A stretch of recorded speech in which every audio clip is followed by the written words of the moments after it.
వి gold trusted gold buyers. మీరు తాకట్టు పెట్టిన బంగారాన్ని విడిపించి ఈ రోజు ఉన్న మార్కెట్ ధరకు కొనబడును.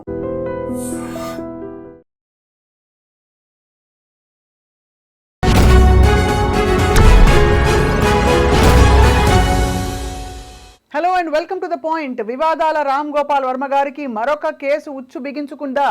మనకి ప్రస్తుతం చూస్తుంటే వార్తలు, ముంబై హైకోర్టు దాదాపు ఒక నాన్ బెయిలబుల్ వారెంట్ ఇస్తున్నట్టుగా వార్తలు వచ్చాయి. దాదాపు 7-8 ఏళ్ల క్రితం చెక్ బౌన్స్ కేసులో వర్మ గారిని అరెస్ట్ చేయవలసిందిగా కోర్టుకి ఆయన హాజరు కాకపోవడం కూడా ఒక నేరంగా పరిగణించిన కోర్టు అని చెప్పి తెలుస్తోంది. ఈ అంశంపై మాట్లాడబోతున్నాం. వర్మ గారి లాయర్స్, బై ద వే, నేను రామ్ గోపాల్ వర్మ గారితో స్వయంగా మాట్లాడాను. ఆయన లాయర్లు దీన్ని పరిశీలిస్తున్నారని, మ్యాటర్ కోర్టులో ఉంది కాబట్టి ఆయన మీడియా ముఖంగా ఏమీ చెప్పదలచలేదని చెప్పి ఆయన క్లారిఫై చేశారు. బట్ వీఆర్ టేకింగ్ కేర్ అని చెప్పారు. వీ హ్యావ్ విత్ అస్ ప్రముఖ న్యాయవాది, అందరికీ సుపరిచిత విశ్లేషకులు కూడా, ఆజాద్ గారు. ఆజాద్ గారు, యాజ్ అన్ అడ్వకేట్ ఈ కేసు నిలబడుతుందా లేదా, ఏం జరుగుతుంది చెప్పండి. ఏముంటుంది మేడం, ఇప్పుడు చెక్ బౌన్స్ కేసు అనేది పెద్ద క్రైమే కాదు. అది ఈ ఎకనామికల్గా ఈయన ఇచ్చుంటారు. అంటే ఇక్కడ ఎలా ఉంటుందంటే అండి, ఈ సినీ పరిశ్రమల్లో సంబంధించి అయి ఉంటుంది ఇది. బహుశా ఏంటంటే కొన్ని ఫుల్ఫిల్ చేయనప్పుడు, ఇప్పుడు సార్కి డబ్బులు కుదవలేక కాదు, ఆయన ఇవ్వలేక కాదు కదా. కొన్ని సందర్భాలు ఏమవుద్దంటే ఒక ఫుల్ఫిల్మెంట్ ఉంటుంది. ఆ సందర్భంలో ఏంటంటే వీళ్ళు చెక్ ఇచ్చినప్పుడు వాళ్ళు సరిగ్గా దానికి కార్యక్రమాలు ఏదైనా సరే వీళ్ళు అనుకున్న కమిట్మెంట్ కానప్పుడు జనరల్గా పట్టించుకోరు కదా. ఇది అలా 2018 కేసు అలా జరుపుకుంటూ పెండింగ్ వచ్చింది. రీసెంట్గా వేసేసి ఏదో మీడియాలో చెప్పినట్టు అల్చల్ చేయాల్సిన అవసరం లేదు. ఇది యథావిధిగా ఒక వ్యక్తి ఇచ్చాడు, నెగోషియబుల్ ఇన్స్ట్రుమెంట్ యాక్ట్ కింద మనం చెక్ ఇచ్చాము, అది ఏదో ఫుల్ఫిల్మెంట్ కానట్టుంది, కమిట్మెంట్ ఇద్దరి మధ్య ఏదో జరిగి ఉండొచ్చు, కామన్గా ఆయన పట్టించుకోకపోవచ్చు. అది కూడా ఈయనేమి ఇవ్వలేదంట కదా మేడం. ఇప్పుడు ఇచ్చింది వేరు, కానీ ఈయన సిగ్నేచర్ ఆథరైజేషన్ పర్సన్ కాబట్టి జనరల్ ఈయనకే వచ్చింది పెట్టిన సంతకం కాదు కదా మేడం. ఈయన కాదు కదా, ఈయన తాలూకు ఎవరో పెట్టి అది బౌన్స్ అవడంతో. బట్ అంత అంటే కేసుకి హాజరు కాకపోవడం కూడా నేరంగా పరిగణించాలి. అలా అంటే ఏముండదు. యాక్చువల్లీ ఏంటంటే చెక్ బౌన్స్ కేసుల్లో మనం రాకపోతే ఆప్షన్ పిటిషన్ వేస్తారు కామన్గా. అది ఎక్కడైనా అంతే, ఇప్పుడు మేమైనా అంతే. కొంతమంది ప్రముఖులు రాలేరు, మా దగ్గర కూడా చెక్ బౌన్స్ కేసులు వస్తుంటాయి, ప్రముఖులు ఉన్నారు. సో వాళ్ళు రారు, కామన్గా రాలేరు. రాని స్థితిలో ఏమవుతుందంటే జనరల్గా మేము ఆప్షన్ పిటిషన్ వేస్తాం ప్రతి వాయిదాకి. వేసినప్పుడు కోర్టు వారు యాక్సెప్ట్ చేస్తుంటారు, అది ఏమి ఇబ్బంది ఏమి లేదు.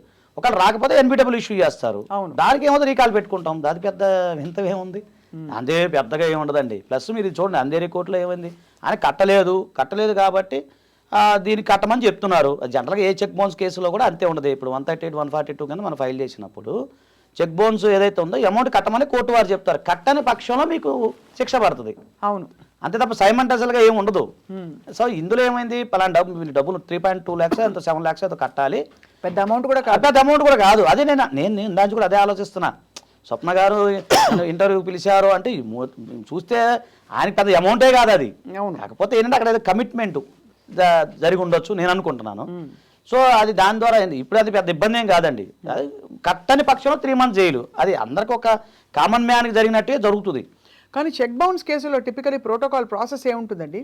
చెక్ బౌన్స్ అయిందని చెప్పి అంటే 420 పెడతారా, లేకపోతే అలా ఏముండదండి. ఇప్పుడు జనరల్ చెక్ బౌన్స్ అంటే ఎలా ఉంటుందంటే అండి, నెగోషియబుల్ ఇన్స్ట్రుమెంట్ యాక్ట్ ప్రకారం. అవును, చెక్కు అయినప్పుడు మనం కామన్గా యథావిధిగా నోటీస్ పంపిస్తాము.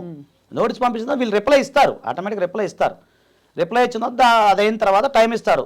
మామూలుగా టైం ఇచ్చిన 45 days ఉంటుంది మొత్తం నోటీస్ పంపించిన దగ్గర నుంచి. 1 month టైం ఇస్తాము. టైం ఇచ్చిన దగ్గర నుంచి రాకపోతే కోర్టులో ఫైల్ చేస్తాం. ఎదుటి వాళ్ళకి నోటీసులు వెళ్తాయి. తర్వాత వాళ్ళు వస్తారు, వాళ్ళు కౌంటర్ ఫైల్ చేస్తారు. ఎందుకు ఏం జరిగిందని కూడా కౌంటర్ ఫైల్ చేస్తే దాంట్లో ట్రయల్ నడిచింది. లాస్ట్లో కోర్టు వారు విచారించి అప్పుడు ఏదైతే అమౌంట్ ఏదైతే ఉందో అది ఉంటుంది. 420 అట్రాక్ట్ కాదు. ఎప్పుడంటే చెక్ ఇంటెన్షనల్గా అతను అకౌంట్ క్లోజ్ చేసినా ఇంకేదైనా ఉన్నప్పుడు దానికి వేరే సర్కమ్స్టాన్స్ని బట్టి ఉంటుంది.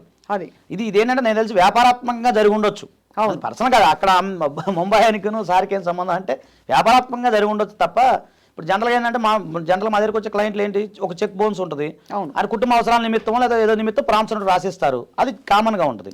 ఈ బిజినెస్ పరంగా ఏమవుతుందంటే కొన్ని కమిట్మెంట్లు ఉంటాయి, ఒక కంపెనీ వాళ్ళకి ఇంకో కంపెనీ వాళ్ళకి, వాళ్ళు ఫుల్ఫిల్ చేయనప్పుడు ఇది జరుగుతూ ఉంటుంది. అవును. సో అప్పుడు చేయనప్పుడు కూడా, ఇప్పుడు ఉదాహరణ చెయ్యని పనికి డబ్బులు తీసుకున్నా కూడా నేరమే కదా. అవును. ఇప్పుడు నేను అసలు మీరు నాకు చెక్ ఇచ్చారు, ఒక పని చేయమన్న రాజా దగ్గర, ఇది పని చేయని అన్నారు, నేను చేయలేదు, కానీ ఆ చెక్ నేను ఆనర్ చేయలేదు కాబట్టి మీరు బౌన్స్ కేసు పెట్టారు. ఎస్.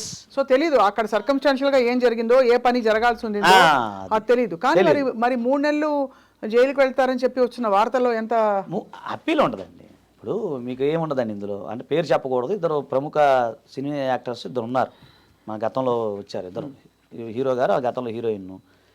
వచ్చిన తర్వాత ఆమెకు కూడా చెక్ బౌన్స్ అయింది, నాంపల్లిలో జరిగింది. జనం అప్పీల్కి వెళ్ళాము ఆటోమేటిక్గా.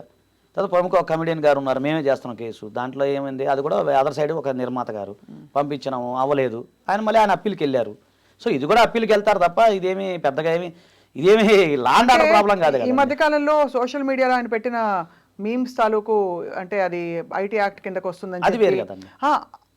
ఆ హడావిడి అయిన తర్వాత మళ్ళీ వచ్చిన డెవలప్మెంట్ కాబట్టి మళ్ళీ ఏమైనా జరుగుతుందా అనే ఒక క్యూరియాసిటీ మొదలైంది. అవునండి. ఇప్పుడు ఇది గమనించాల్సింది ఏంటంటే ఇది రాజకీయ పరిణామాలు కావు, అది వేరు. అది ఆయన పెట్టింది, అది దాని యొక్క పరిస్థితి. ఇది 2018 కేసు. సో కామన్గా యథావిధిగా కోర్టు తన పని తాను చేసుకుంది, చట్టం తన పని తాను చేసుకుంది. కోర్టు ఇచ్చిన తీర్పు ఏదైతుందో మీరు నేను అందరం శిరసా వహించాలి. ఇప్పుడు సార్ అన్నట్టు గౌరవ కోర్టుకి రెస్పెక్ట్ ఇవ్వాలి, మనం రెస్పెక్ట్ ఇద్దాము. నెక్స్ట్ ఈయనకున్న హక్కు ఏంటి, ఫర్దర్గా దానికి సంబంధించి అప్పీల్కి వెళ్తారు, అంతే కదా. దానివల్ల ఏముంటుంది, ఫర్దర్ అప్పీలేట్ కోర్టు వాళ్ళు విచారించి స్టే ఇవ్వటమా, లేదా ఫర్దర్గా దీని మీద ఎంక్వైరీ చేయటమా, లేదా 50% అమౌంట్ కట్టమని అంటమా, అలా జరుగుతుంది తప్ప 3 నెలలు ఆయన జైలుకి ఏమీ వెళ్ళేదేముంది. కానీ ఇక్కడ ఏంటంటే నిన్న మొన్ననే ఆయన ఈ మధ్య కాలం చూశారు కదా, సత్య సినిమా చూసిన తర్వాత ఆయన ట్విట్టర్ మొన్ననే ముంబై వెళ్ళొచ్చారు, చూశారు కదా. అవునండి. అక్కడ చాలా భావోద్వేగంతో ఆయన ఒక ట్వీట్ పెట్టారు, వరుసగా ట్వీట్లు పెట్టి నేను మారిన మనిషిని, నేను మళ్ళీ సత్య తరహాలో సినిమాలు తీయబోతున్నానని చెప్పి ఆయన నేను ఎంత టైము నాకు అన్నీ తెలుసు అనుకోవడం, అది ఇదందరి సినిమా మేకర్స్కి వచ్చే ఒక కష్టం, ఒక ఇబ్బంది ఏమిటంటే అన్నీ వాళ్ళకి తెలుసు అనుకోవడం. కాబట్టి ఇకపై నుంచి మీరు చూస్తే ఇలాంటి సినిమాలు నేను తీయబోతున్నానని చెప్పి సత్య గురించి ప్రస్తావించారు. అవునండి. అది అయిన వెంటనే ఇది ఒక దిష్టిలాగా. అంతేనండి, అది సహజం కదా మేడం. ఇప్పుడు మీరు అన్నట్టు దిష్టే, మీరు అన్నట్టు ఏముంటుంది, ఏం కాదు. ఇప్పుడు సార్ మారారు, మంచిగా చేస్తుంటే ఎవరికైనా కాదు, మార్పు అనివార్యం, మార్పు రావాలి. మార్పు రాకపోతే మనుగడే ఉండదు కదా. సో ఆయన చాలా ఫిలాసఫరు, ఆయన గొప్ప వ్యక్తి. ఇప్పుడు ఆయనకి తెలియాలి. సో మేము ఆయన ఫాలో అవుతుంటాం కామన్గా. కొన్ని సందర్భాల్లో కొన్ని వీడియోలు కూడా ఆయనే చూస్తుంటాం, మీరే చూస్తుంటాం మేము ఇంట్లో, నేను మా ఫ్యామిలీ అంతా. అన్ని వీడియోలు చూసాక మీకు ఏమనిపిస్తుంది, ఆయన డబ్బుల విషయంలో ఎలా ఉంటారనిపిస్తుంది? డబ్బుల విషయంలో ఆయన పెద్దగా పట్టించుకోరు అనిపిస్తుంది అండి. రేపు గురించి ఆలోచించరేమో అనిపిస్తుంది నాకు. డోంట్ కేర్ అన్నట్టు ఉంటుంది. నాకు తెలిసి ఒక వీడియోలో చెప్పారు, నా దగ్గర డబ్బులే ఉండవు అన్నారు ఆయన. అవును, వాస్తవంగా అప్పటి నుంచి నేను కూడా అదే ఫాలో అవుతున్నా. నిజంగా నా దగ్గర కూడా డబ్బులు ఉండవు. ఓహో, అంత ఏముండవు, ఒక గోల్డ్ బ్రేస్లెట్ అదేదో లేండి చెప్తున్నామే. అంటే కొన్ని బాగుంటాయండి ఆయన చెప్పినవి. అసలు చాలా ఒక్క మాట చెప్తా, టైం ఉందో లేదో మనకి. చెప్పండి సార్.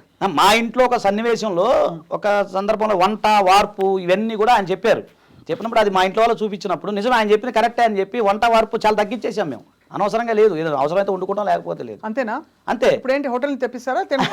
కాదు, అవసరానికే తింటున్నాం. అది ఆయన చెప్పేది చాలా వేస్ట్ కార్యక్రమం పెట్టుకోవచ్చు. ఆయన పొద్దున చూసా వీడియో, బ్లడ్ ఆమ్లెట్ ఏదో తినే సింపుల్ గా ఉంటుంది. పొద్దున కూడా అదే అన్న, ఎందుకు ఈ టైం వేస్ట్, సార్ చెప్పినట్టు కొన్ని సింప్లిఫై అవుతున్నాయండి లైఫ్లో. పెద్దగా వంట గిన్నెలు తోముకుంటాం, పెద్ద పని చాలా సింప్లిఫై చేసుకున్నాడు ఆ లైఫ్ని. నేను కూడా అదే కొంచెం ఫాలో అవుతున్నాను, అది కరెక్టే అనిపిస్తుంది మనకి. బట్ ఈ వ్యక్తి మీద మరి ఆయన విప్లవాత్మకంగా మాట్లాడిన ధోరణిలో గతంలో ఒక అంటే ధార్మికమైన కేసులు ఆయన మీద రావడం, ధర్మం పట్ల ఆయన కొంచెం ఒక అవాకులు చెవాకులు అన్నారని చెప్పి. సో దీనిపై మీ అభిప్రాయం ఏంటి? ఆయన కేర్ చేయరా? చట్టాన్ని మళ్ళీ చాలా గౌరవించే వ్యక్తి, చాలా గౌరవిస్తారు ఆయన. ఎప్పుడు లీగల్ భాష మాట్లాడతారు. సబ్జెక్ట్ తెలుసండి. ఇవాళ కూడా ట్విట్టర్ ముఖంగా పెట్టారు, చూసారు కదా, the matter is in court, I cannot talk now. ఆయన చాలా ప్రతి సినిమా కూడా అంతకుముందు ఒక సినిమా తీశారు, అది కూడా ఇక్కడ తీయలే, వేరే దేశాల్లో తీశారు.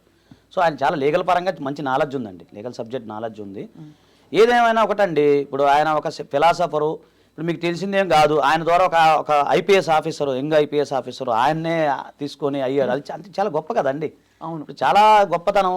అక్షయ్ కుమార్ ఆయన డైరెక్ట్గా చెప్పేశారు, మీ గైడ్ ఎవరంటే ఆయన చెప్పి ఆయన చెప్పడం జరిగింది, ఐపీఎస్ ఆఫీసర్ గారు.